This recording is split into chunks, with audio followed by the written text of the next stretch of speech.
O Lord the King, heavenly God, Father Almighty, O Lord the only begotten Son, Jesus Christ, and the Holy Spirit, receive our prayer, thou that sittest at the right hand of the Father, and have mercy on us. Blessed art thou, O Lord, the God of our fathers, and praised and glorified is thy name forever. Amen. O continue thy mercy unto them that know thee. Holy God, holy mighty, holy immortal, have mercy on us. Holy God, holy mighty, holy immortal, have mercy on us.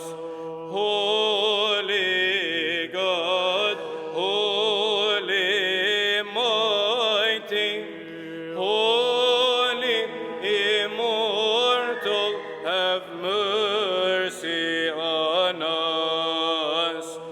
Glory to the Father, and to the Son, and to the Holy Spirit, both now and ever, and unto the ages of ages. Amen. Holy, immortal, have mercy on us. This was a doxology as an expression of our thanksgiving for being able once again to meet in our fifth assembly of the canonical Orthodox bishops in the United States of America.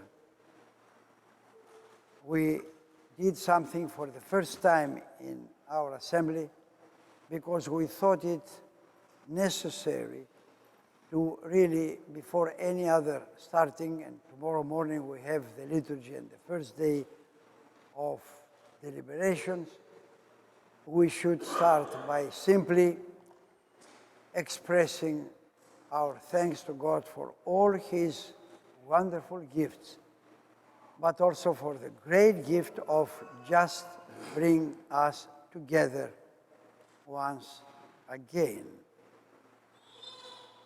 This doxology, we thought that should be not simply among ourselves as hierarchs, but to invite the people of the area that could be present and participate in this moment of prayer and worship, but also in an opportunity to hear something more about this assembly and the work of the assembly.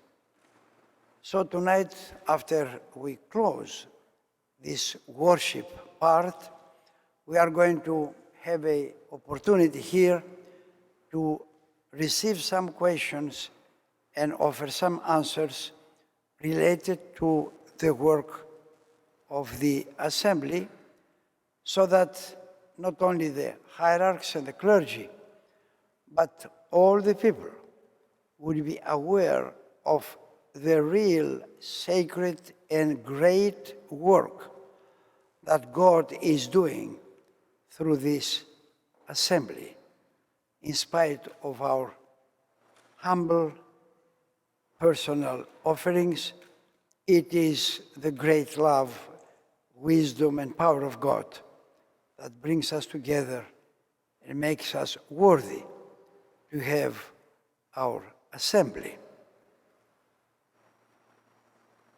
Just by way of introduction, I would like to offer to you a few facts.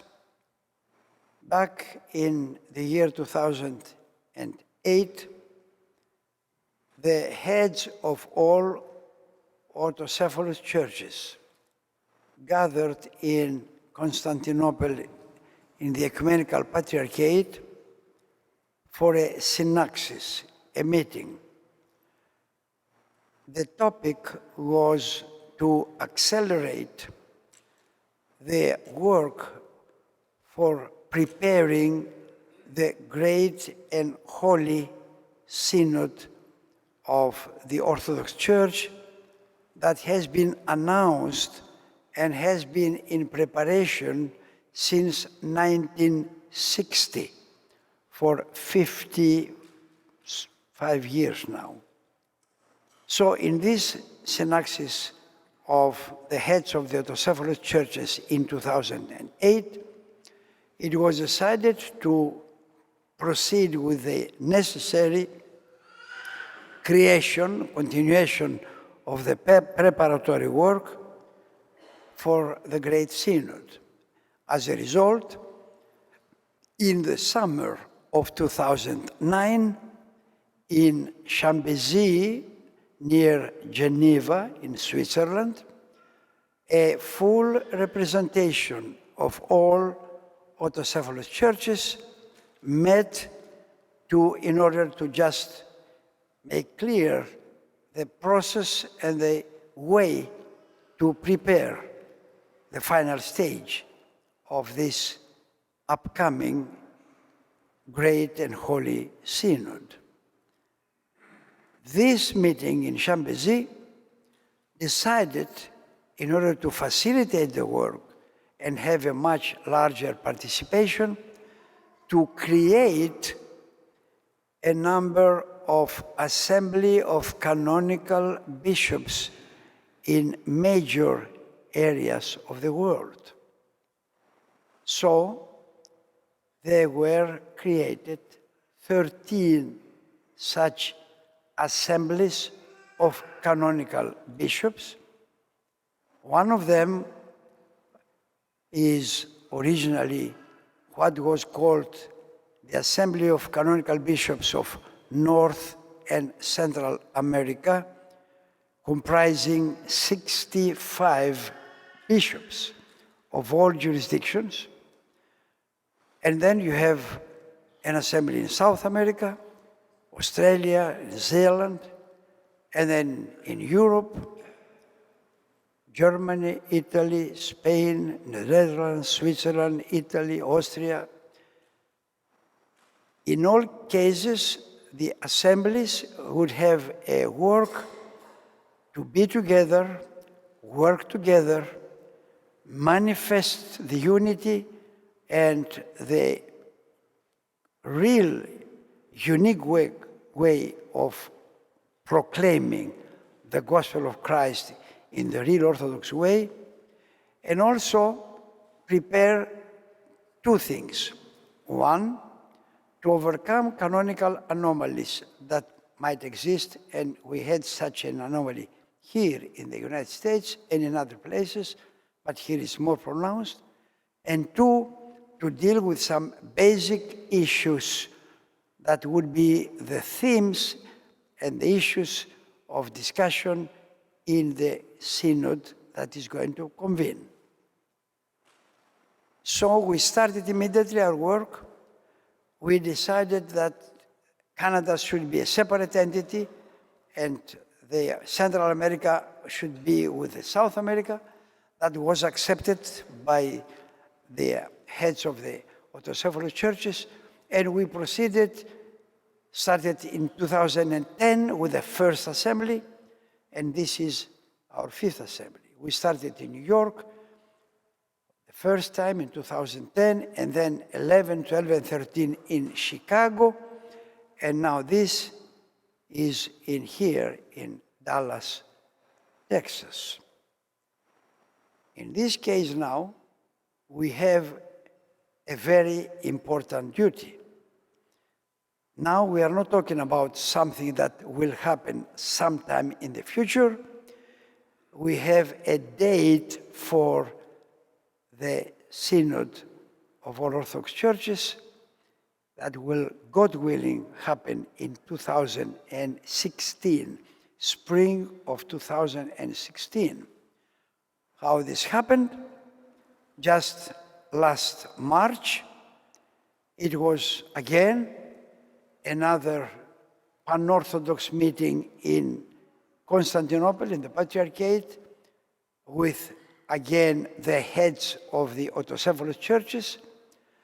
There was decided that the time now for convening the Synod is spring of 2016. If possible, the days of the meeting, if possible, include the Pentecost day. There are a number of issues to be discussed. There are 8 areas of topics. The decisions will be made by unanimity, not majority vote. The place will be Constantinople, and the specific location would be the Church of Saint Irene, the Church of the Second Ecumenical Council in 381. It has been not used as a mosque. It's a beautiful place with a terrific acoustic, and God willing, this will be the place. Each autocephalous church will be represented in this synod by 24 hierarchs. There are autocephalous churches that have not such a number. They will have the number 7, 8, whatever they have. But for big jurisdictions, they will have just 24. This was decided so that we avoid to have a extensively big crowd, which might be quite a logistic nightmare. So this was a decision, and this is going to happen by, again, unanimous decision by all Orthodox churches. So now we are at a critical point of time, because between now and September of next year, 2015, we have to offer to this specific committee that prepares the final drafts for the Synod, offer to them, on the one hand, our proposals for the canonical regulation of the condition here, and also our proposals for the topics and issues that we think are needed to be dealt with by the Synod to be convened. So we have this year in which we are invited to increase our activity and our work. I stop here in order to make a little bit of a different arrangement here so that we will have a time for questions and answers by a number of our hierarchs here. Thank you for the people who came here, the lay people. Our thanks to the hierarchs who are here are more than strong and intense, because this is quite a thing, a job that they have to do, and they have to just leave urgent things but come and participate. So we are, all of us, immensely thankful for being together. Allow me to thank also the good chanting. people tonight. They chanted so well, thank you. You were not a choir, you were just two solo cantors, but you did so well. And the clergy, deacons, and priests who participated in this Thanksgiving doxology of tonight.